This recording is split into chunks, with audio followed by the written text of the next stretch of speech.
अगर कोई जाहिल आदमी की हरकत करता ना तो शायद दुख नहीं होता, लेकिन ताबिश हाशमी जैसे पढ़े लिखे अच्छे घर के आदमी ने इतनी घटिया और नीच हरकत कर दी, इतनी ज्यादा।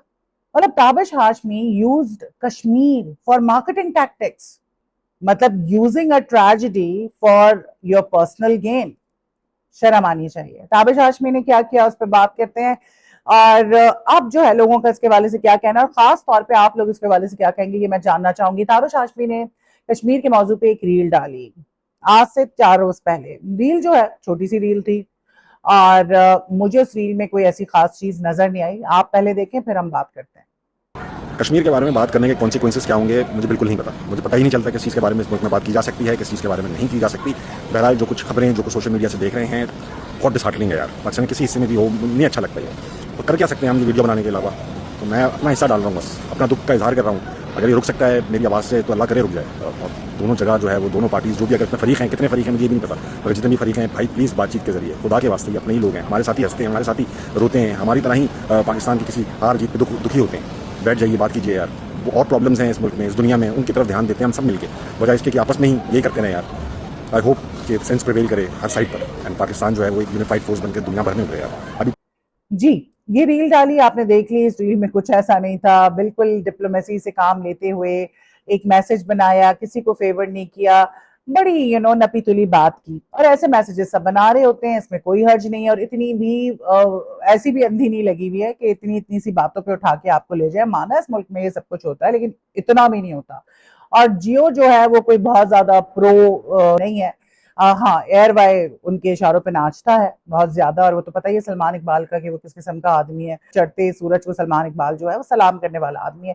तो खैर, what a sorry state of affairs I must say, what a shame, और ये मुझे लगता है कि ताबिश हाशमी ने अपने पाँव पे ना खुद कुल्हाड़ी मारी है। ऐसे कहते हैं फॉल फ्रॉम ग्रेस, नजरों से गिर जाना।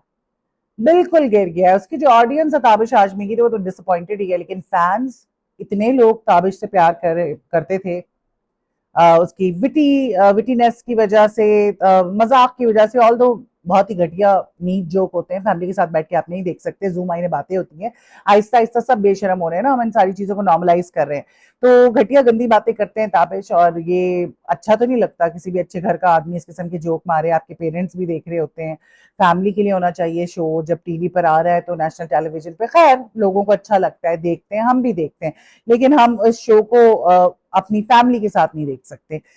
अच्छा जी, ताबिश हाशमी ने क्या किया, वीडियो आपने देख ली, कुछ भी नहीं था उसमें। उसके अगले दिन पता चलता है कि जी ताबिश हाशमी लिखते हैं, एक पोस्ट डालते हैं और कहते हैं कि जी मेरा तो काम तमाम हो चुका है, और मतलब कि मैं जो है 2022 से 2026 तक का जो मेरा सफर है वो अच्छा गुजरा, और अब जो है मैं जियो को, हंसना मना है को बेसिकली छोड़ रहा हूँ। अच्छा, ये जब खबर ब्रेक हुई तो फिर उसके बाद जंगल की आग की तरह फैल गई। Everybody was talking about this कि यार हंसना मना है वो सच अ ग्रेट शो, और Tabish Hashmi was such a great host, तो ये कैसे बंद हो सकता है। खैर सबने कहा कि यार सॉफ्टवेयर अपडेट हो गया ताबिश हाशमी का, क्योंकि इन्होंने कश्मीर के हवाले से बात कर ली थी, तो इनको उठा के ले गए होंगे या सॉफ्टवेयर जो अपडेट हो गया होगा। मैंने खबर की, लेकिन मैंने इस हवाले से बात नहीं की, बिकॉज मुझे पता था कि ऐसा नहीं हो सकता यार, इतनी भी अंधी नहीं है, ठीक है। सो उसके अगले ही रोज ताबिश हाशमी ना, I am trying to keep it short, अगले ही रोज ताबिश हाशमी, जब ये खबर फैल जाती है और सब अफसोस कर रहे होते हैं, अगले ही दिन डालते हैं ताबिश हाशमी के 2026 ऑनवर्ड्स फाइनली हंसना मना है का सॉफ्टवेयर जो है काटा हुआ था, अपडेट हो गया, यानी कि सेट जो है वो अपडेट हो गया। वॉच ब्रांड न्यू हंसना मना है only on Jio television with Tabish. ये जब पोस्ट मैंने देखी ना, मुझे इतनी आग लगी, मुझे इतनी आग लगी कि मैं आपको बता नहीं सकती। और हर उस इंसान को जो दिल रखता है, हर उस इंसान को जिसके अंदर एहसास है, जो एम्पैथी रखता है, हर वो इंसान, हाँ कोई जाहिल होंगे, ऐसे होंगे लोग जिनको फर्क नहीं पड़ता होगा, लेकिन हम तो समझते हैं यार कश्मीर का मामला बड़ा सेंसिटिव मामला है। इतना बंदा मर गया कश्मीर में, आप उसका मजाक उड़ा रहे हैं, आप उसकी इतनी बड़ी ट्रेजेडी को यूज कर रहे हैं यार। शर्म नहीं आती आपको? इतने आप बेशरम है, इतने आपके अंदर गैरत खत्म हो गई है। अब मैं ज्यादा लंबी चौड़ी बात नहीं करूंगी, मैं इतना कहूंगी कि ये जो कुछ भी हुआ है इसमें जियो टेलीविजन, हंसना मना है की टीम एंड ताबिश हाशमी, इन सबको बैन करना चाहिए एटलीस्ट 6 मंथ्स। मैं तो कहती हूँ 1 साल के लिए कर दें, इनको आप एक एग्जाम्पल बनाएं, बिकॉज ये इस किस्म का घटिया ट्रेंड सेट कर रहे हैं कि जी झूठ बोलो, मार्केटिंग के लिए झूठ बोलो। तुम लोग मुसलमान हो, तुम लोग इस तरह लोगों को उल्लू बना रहे हो, झूठ बोलने को तुम लोग सबसे पहले तो नॉर्मलाइज कर रहे हो, और फिर इतने सेंसिटिव टॉपिक पे तुम लोग इस किस्म की हरकत कर रहे हो, तो इस पे तो सजा बनती है। I think he should be band on television, पक्का पक्का फॉर 6 मंथ्स, और मैं तो कहती हूँ एक साल के लिए बैन कर दें ताबिश हाशमी को और टीम को भी। कैमरा को इस पे नोटिस लेना चाहिए, और ये बहुत जरूरी है, मैं समझती हूँ ये बहुत जरूरी है कि इस वक्त ताबिश हाशमी के हवाले से कुछ किया जाए। बहुत ही बड़ी डिसअपॉइंटमेंट है Tabish Hashmi. So what do you think about this? Do let me know in the comment section. मैं जानना चाहूंगी कि आपकी इसके बारे में क्या राय है। मैं तो कहती हूँ ताबिश को बैन करो, बिल्कुल बैन करो, क्योंकि ये इस किस्म के घटिया ट्रेंड्स जो है ना सेट कर रहे हैं। और पहले अजलान शाह नामी जो यूट्यूबर है उसने ये हरकत की थी, मेरे दिल से उतर गया, मुझे पसंद था क्योंकि उसको जानवरों से इश्क है। मैंने क्या किया कि मैं देख रही थी एक दिन खबर, मैंने तो शुक्र इस पर की नहीं थी, मैंने देखा कि अच्छी खासी उसकी शादी चल रही है, और वो उठा के एक दिन कहता है कि I am getting married for the second time, और मेरी बीवी ने मुझे परमिशन दी है। फैल गई खबर, हर कोई बात कर रहा था कि यार बीवी ने भी परमिशन दे दी और दूसरी शादी हो रही है, अच्छी खासी फैमिली थी, अभी एक बेटी हुई थी, और अगले दिन पता चलता है कि वो एक प्रैंक था।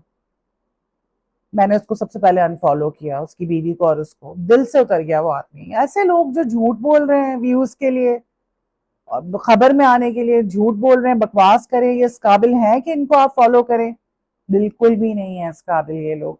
छोटी मोटी गलती सबसे होती है, लेकिन ये कोई छोटी मोटी बात नहीं है। क्या इन लोगों को अंदाजा नहीं होता कि क्या होगा, हम क्या करने जा रहे हैं? सब पता होता है, सब पता होता है।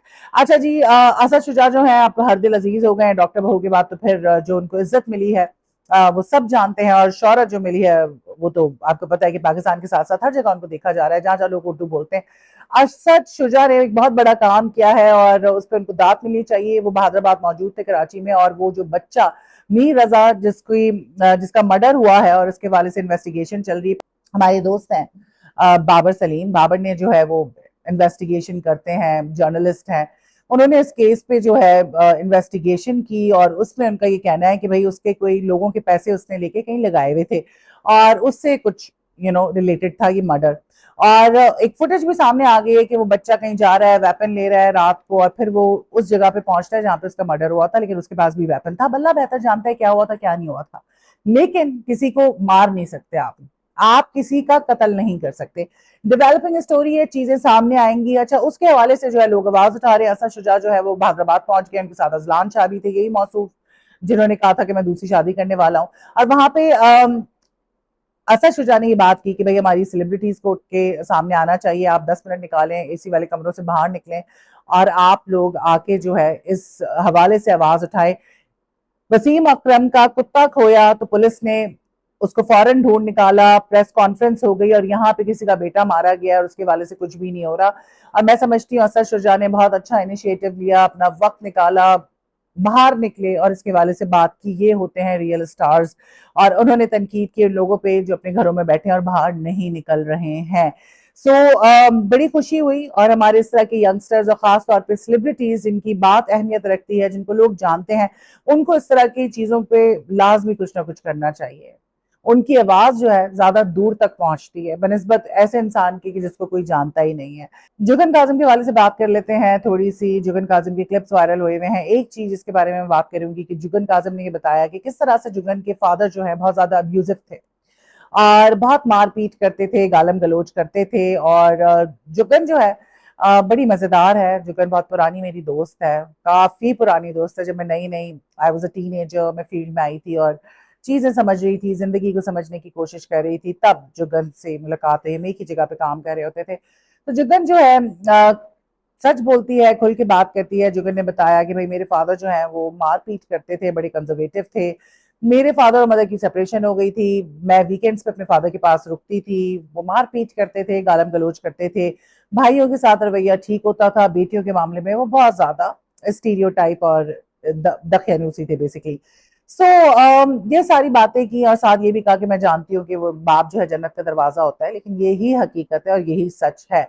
और बचपन जो है मेरा इसी वजह से बहुत डिस्टर्ब गुजरा, और मैं अपने बच्चों पे बिल्कुल हाथ नहीं उठाती, उनको टच तक नहीं करती, बिकॉज मैं नहीं चाहती जिस चीज से मैं गुजरी हूँ उस चीज से मेरे बच्चे गुजरे। और मैं हैरान हो रही थी कि यार आपके फादर इतने कंजर्वेटिव थे। क्या उन्होंने कहा कि बहुत ही कट्टर शिया थे, सैयद फैमिली से उनका ताल्लुक था। फिर भी जुगन इतनी बोल्ड थी। जुगन ने कनाडा में मूवी भी की थी, जो बड़ा कंट्रोवर्सी बनी थी, जो सीन उसने करवाया था सारा कुछ। तो वो मुझे समझ नहीं आई बात के क्या थी क्या नहीं। और हाँ, जो बहुत ज्यादा सख्त होते हैं ना, उनके बच्चे बिगड़ते हैं। उनकी बच्ची ऐसी अनोखी चीज करते हैं कि दुनिया हैरान हो जाती है, क्योंकि बहुत ज्यादा जब सख्ती होती है ना, तो फिर हाथों से निकल जाते हैं बच्चे। दो अपनी औलाद का ना दोस्त बनना जरूरी है, उनके दोस्त बने, उनसे मोहब्बत करें, उनको प्यार मोहब्बत से समझाएं। डंडे के जोर पे कुछ नहीं आप कर सकते, कुछ भी नहीं कर सकते, सिर्फ बात बिगड़ती है। तो जुगन ने इस हवाले से बात की, और मुझे लगता है कि यार जुगन को नहीं करनी चाहिए थी। क्योंकि उसके फादर जो है, उनकी डेथ हो चुकी है। बहुत सारे लोग जो है ना, सबको अपने माँ बाप से कोई ना कोई शिकायत होती है, कोई ना कोई शिकायत होती है। कोई बहुत सारे माँ बाप होते हैं, परफेक्ट नहीं होते, बहुत सारी चीजें उनमें अच्छी होती हैं तो बहुत सारी अच्छी नहीं होती हैं, कुछ कमजोरियां होती हैं। अपने माँ बाप को ना माफ कर दें, अपने माँ बाप को माफ करते हैं। जो भी उन्होंने किया ना, भूल जाएं उसको। उन्होंने आपको पैदा किया, अच्छे स्कूल में भेजा, छोटे थे आप, अपने पांवों पे नहीं खड़े थे, आपको संभाला, आपको खाने को दिया, बाकी जो कुछ भी किया उन्होंने। बड़े बड़े जालिम भी होते हैं माँ बाप, मुश्किल होता है भूलना, लेकिन अपने लिए भूल जाएं। क्योंकि जब तक आप भूलेंगे नहीं ना इन सारी चीजों को, ये जो ट्रॉमास हैं आपके बचपन के, जिंदगी में आप बहुत बहुत नुकसान उठाएंगे। सबसे पहले आपकी हेल्थ खराब होगी, आपको तबाह कर देती हैं ये चीजें। मैं समझती हूँ कैंसर की भी सबसे बड़ी जो वजह होती है ना, वो गम है। वो गम है जो आपके अंदर आपने दबा के रखा है, और आप उसको अंदर से लेट गो नहीं कर रहे, निकाल नहीं रहे। ग्रीफ अपने अंदर से ना वो सब निकाल दें, वो सारा ट्रॉमा निकाल के बाहर फेंक दें, और कह दें कि मैंने माफ कर दिया है सबको, जो हुआ सो हुआ, मूव ऑन करें, वरना ये आपको खत्म कर देगा। तो जुग्गन भी अगर इसके बारे में आज तक बात कर रही है, तो शायद उसने भी अपने फादर को माफ नहीं किया। I know it is not easy, but करना पड़ता है, आपको अपने लिए करना पड़ता है। So what do you think about this? Do let me know in the comment section. खबरें और भी बहुत सारी हैं, लेकिन व्लॉग बड़ा हो गया है। फिर मिलते हैं।